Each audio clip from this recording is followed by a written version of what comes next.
Assalamualaikum warahmatullahi wabarakatuh. Bertemu lagi di channel saya Eva Oktaviana.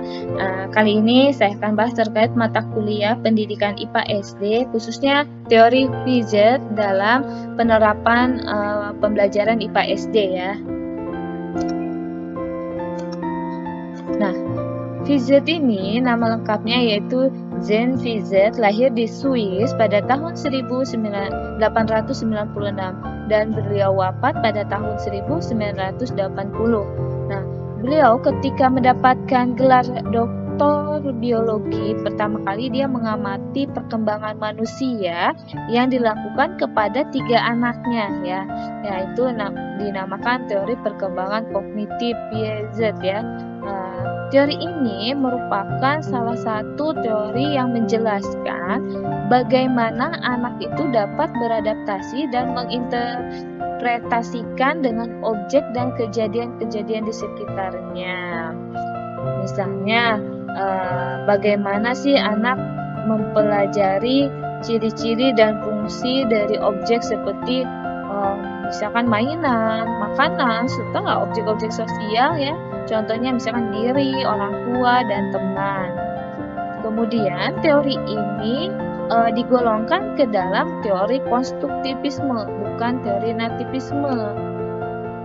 Ya, kenapa dikatakan bukan teori nativisme? Karena hasil yang diperoleh anak ini merupakan hasil pemikirannya yang disusun anak ya, bukan dari faktor bawaan lahir atau keturunan ya.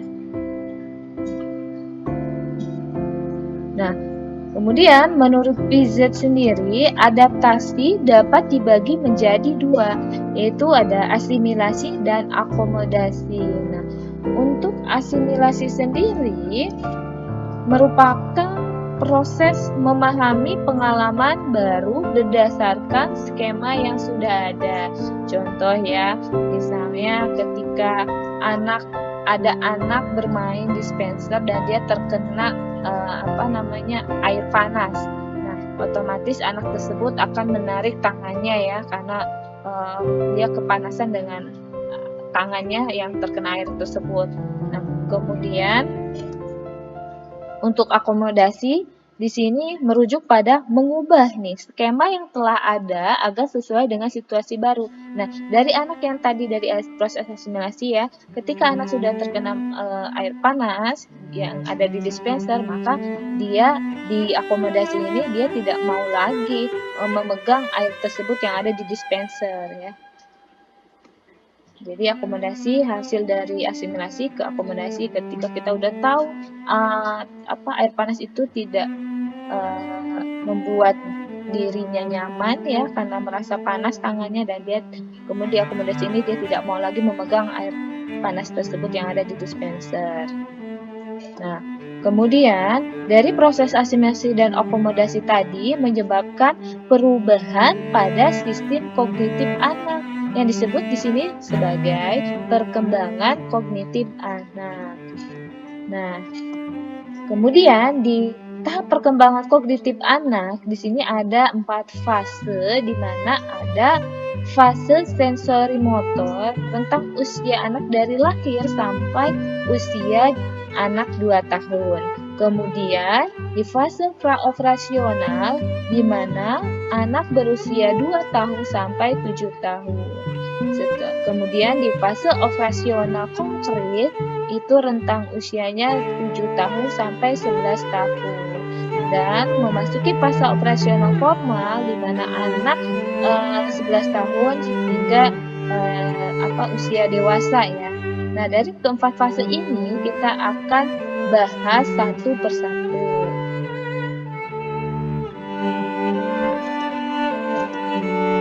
Yang pertama ada fase sensori motor ya, yang tadi dari lahir dia sampai usia 2 tahun. Kita bagi-bagi lagi menjadi 6 fase ya. Di sini ada yang pertama ada fase refleks sederhana ya, di saat bayi itu lahir sampai menginjak usia 6 minggu ini kita bisa gambarkan bahwa yang terjadi pada anak tersebut ada gerakan refleks ya. di 6 minggu ini misalkan menggenggam secara perlahan berubah menjadi gerakan yang dilakukan dengan tujuan. Nah, contoh dalam perilakunya yang bisa ditampilkan ketika menghisap objek dengan mulut, mengikuti gerakan benda dengan pandangan mata, kemudian membuka dan menutup telapak tangannya, ataupun menggenggamnya. Nah, kemudian memasuki fase reaksi sirkuler primer ini anak di usia 6 minggu sampai 4 bulan, di mana kita bisa gambarkan gerakan refleks ini sederhana ini di usia 4 bulan. Gue mulai melakukan pengulangan gerakan yang menimbulkan rasa senang pada dirinya. Misalnya mengangkat tangannya ke dekat mulutnya, kemudian gerakan ini akan diulang oleh bayi berkali-kali, atau gerakan menghisap jari tangan dengan sengaja sehingga menimbulkan rasa senang ya apa yang bayi tersebut lakukan. Ataupun dia menghisap botol susunya bisa ya.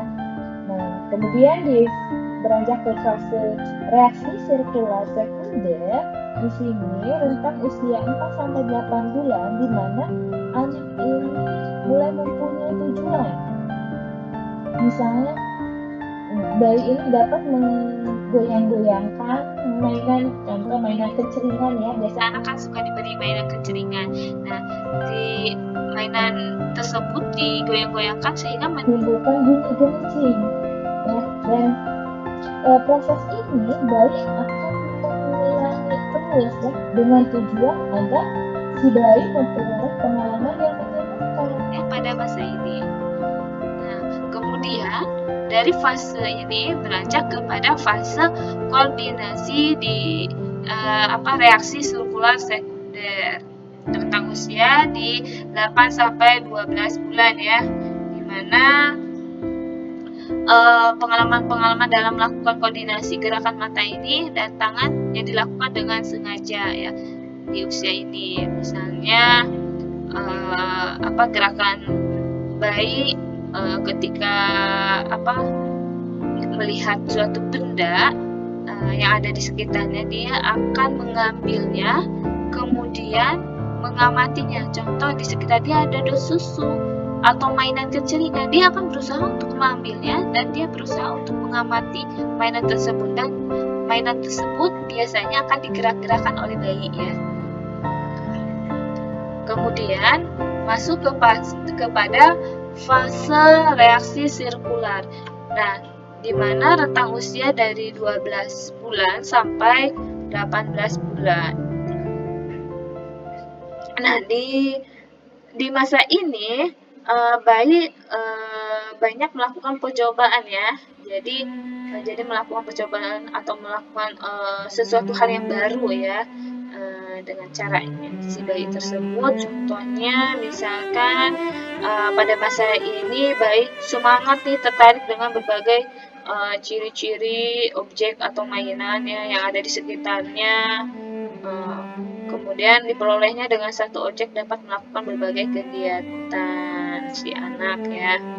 Kemudian di fase representasi simbolik di usia 18 sampai 24 bulan ini, di mana masa terjadi perubahan dari masa sensor motor ke masa preoperasional ya. Jadi fase ini merupakan fase yang sangat penting dalam pengembangan kreativitas khususnya ya. Jadi pada masa ini sudah mengembangkan kemampuan dalam simbol ya. Misalkan anak itu udah bisa membayangkan suatu kejadian nyata tanpa diikuti suatu gerakan yang sesuai dengan kejadian nyata yang dibayangkan. Jadi intinya di sini tahapan awal kreativitas sudah muncul dalam diri anak ya. Kemudian yang kedua, fase praoperasional, itu rentang usia anak dari 2 tahun sampai 7 tahun ya. Di sini dibagi menjadi 2 dua fase di mana fungsi simbolik itu rentang 2 sampai 4 tahun, kemudian berpikir intuitif ya dari umur 4 sampai 7 tahun. Nah, untuk fungsi simbolik di sini anak ini dapat mengungkapkan konsep yang telah tersusun di dalam skemata imajinasi si anak ya, dan dia dapat mengungkapkannya melalui bentuk kalimat ataupun gambar. Misalnya, kita dapat melihatnya pada waktu anak ini bermain dengan imajinasinya ya. Anak mampu menciptakan misalkan seperti berbicara dengan adik, walaupun yang diajak bicara itu misalkan boneka ya. Kemudian boneka tersebut diberikan makan ataupun diajak ngobrol ya. Jadi sesuai dengan imajinasi anak ya. Diajak berinteraksi gitu ya oleh sesuai imajinasi anaknya. Nah, kemudian fungsi simbolik ini bersifat egosentris. Nah, bersifat egosentris di sini maksudnya si anak ini belum dapat menerima sudut pandang orang lain. Jadi misalnya egonya masih kental ya. Misalnya ketika anak melihat gunung misalnya, dia berkata bahwa dia akan mendaki gunung dengan boneka kesayangannya. Nah, kemudian orang tua mengatakan mungkin itu sulit untuk dilakukan anak, dan tapi anak tersebut berkata ya dapat melakukannya gitu ya. Jadi si anak tuh kekeh dia dapat melakukannya, padahal itu tidak mungkin ya. Jadi egonya itu sangat tinggi di masa ini. Nah, kemudian ada anisme ya. Jadi percaya bahwa objek yang tidak bergerak dapat melakukan kegiatan seperti benda hidup atau animisme ya. Di mana misalkan gini, atau artinya anak itu percaya bahwa objek yang bergerak itu dapat melakukan kegiatan benda hidup kan. Misalnya anak menyatakan bahwa biasanya yang sering terjadi ya, dia jatuh, dia mengatakan bahwa pintu itu yang telah membuatnya jatuh gitu kan. Paham ya? Kemudian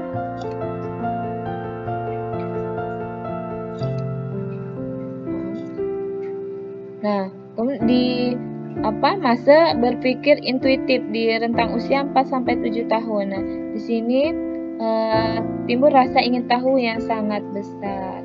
Maksudnya anak tersebut sering mengajukan berbagai pertanyaan ya. Di sini tuh lebih ke misalkan apa, mengapa, bagaimana, di mana, kapan, dan masih banyak yang lainnya. Misalkan kita beri contoh, misal anak itu kan sering ya menanyakan, mama kenapa adik bisa lahir, atau mama kenapa sih kucing itu berlarinya sangat cepat.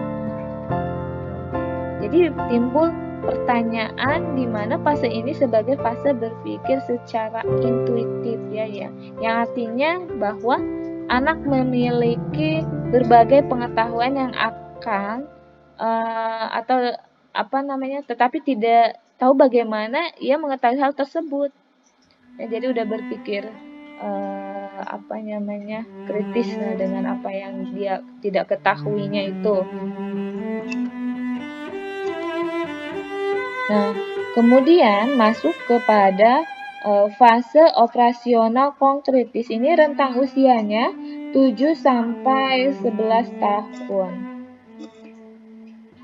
Nah, di fase ini terdapat 7 tahapan, ada seriasi, klasifikasi, descentering, reversibility, kemudian menghilangkan sifat egosentris, dan kemampuan memecahkan masalah secara konkret. Ya, kita akan bahas satu-satu ya. Seriasi di sini maksudnya kemampuan si anak untuk menentukan urutan objek ya, menurut ukurannya misalnya, atau menurut bentuk dan karakteristik.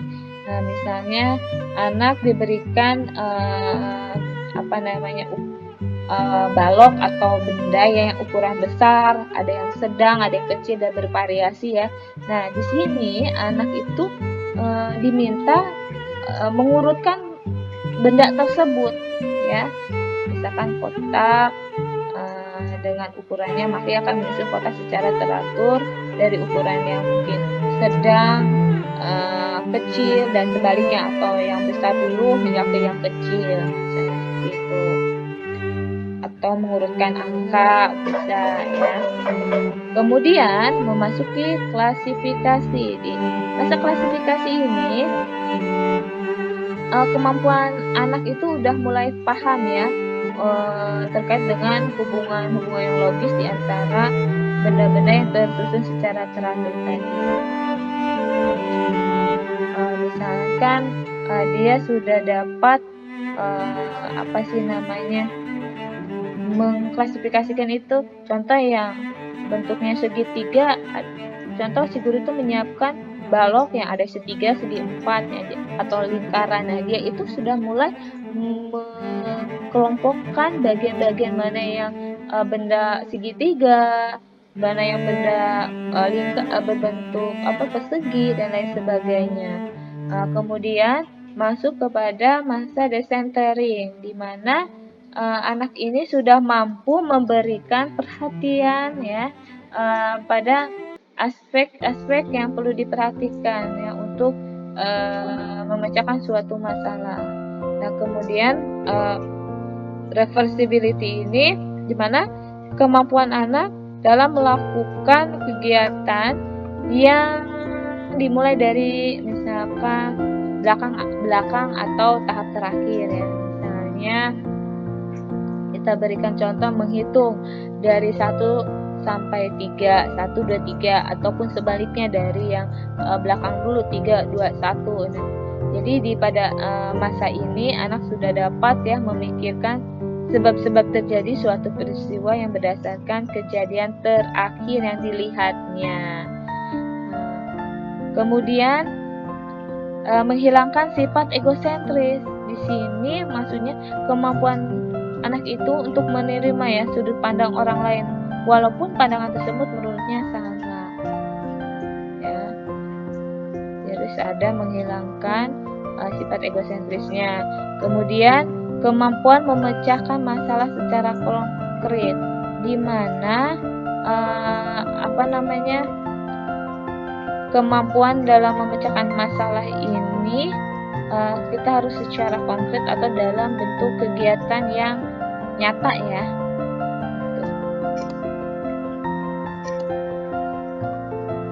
Nah, memasuki fase operasional formal itu rentang usia di 11 tahun sampai dia menginjak dewasa ya.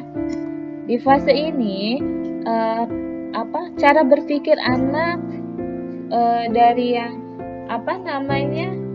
dari yang konkret menuju ke abstrak ya. Jadi sudah mulai penalarannya udah ke abstrak, kemudian penalaran secara logis, menarik kesimpulan terjadi pada saat pubertas menandai masuknya ke dalam dunia dewasa.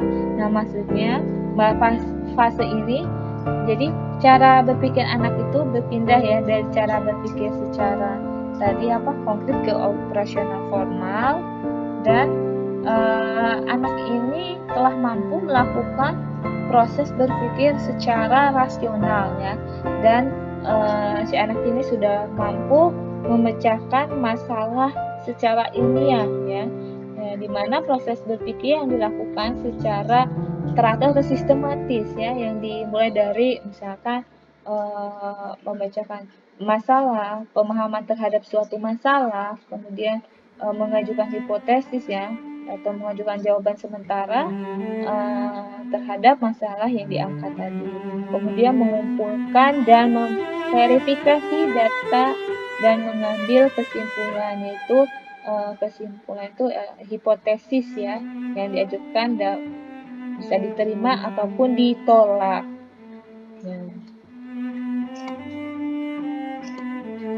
Nah, penerapan psikologi perkembangan Z ini dalam pembelajaran IPA SD kita bisa gambarkan seperti ini. Yang saya buat ada konsep yang diajarkan, misalkan udara, ada subnya, udara di sini bergerak mempunyai tekanan yang lebih rendah. Kemudian ada metode yang digunakan, misalkan eksperimen, ada alat dan bahan yang digunakan. Kemudian ada cara pengerjaannya ya, atau langkah-langkah dalam mengerjakan tugas yang nantinya untuk siswa ya ini. Nah, di sini peran guru dalam kegiatan ini sangat penting ya. Guru cukup memperhatikan pada setiap siswa yang melakukan eksperimen ini ya. Jadi kita mengamati nih apakah si siswa ini sudah melakukan atau melaksanakan kegiatan belajar ini dengan benar, apakah mereka mendapatkan kesulitan apa tidak ya. Jadi di sini peran guru sebagai fasilitator atau mengamati ya terjadinya proses pembelajaran. Nah, adapun langkah-langkah dalam pembelajaran menurut PZ ini, yaitu yang pertama menentukan tujuan pembelajarannya ya, kemudian memilih materi pembelajaran yang akan diajarkan, kemudian menentukan topik-topik yang dapat dipelajari secara aktif, dan kemudian ada menentukan kegiatan belajar yang sesuai dengan topik-topik tersebut, misalnya adanya unsur penelitian untuk memecahkan masalah yang diangkat, kemudian bisa didiskusikan atau disimulasikan dan lain sebagainya ya. Jadi kita harus memberikan atau menentukan kegiatan belajar ini sesuai dengan topik yang diangkat. Kemudian kita sebagai guru dapat mengembangkan ya metode pembelajaran, tujuannya untuk merangsang kreativitas si anak dan cara berpikir siswa ya. Jadi kita memberikan stimulus ya dengan mengembangkan metode-metode yang akan kita gunakan nantinya agar si siswa tersebut merasa terangsang dan timbullah kreativitas yang ada dalam diri siswa tersebut. Kemudian kita melakukan penilaian terhadap proses dan hasil belajar siswa. Nah, itu saja yang saya dapat sampaikan. Mohon maaf ya apabila banyak kekurangannya. Dan mudah-mudahan di video kali ini ada manfaatnya untuk kita semua. Saya akhiri. Assalamualaikum warahmatullahi wabarakatuh.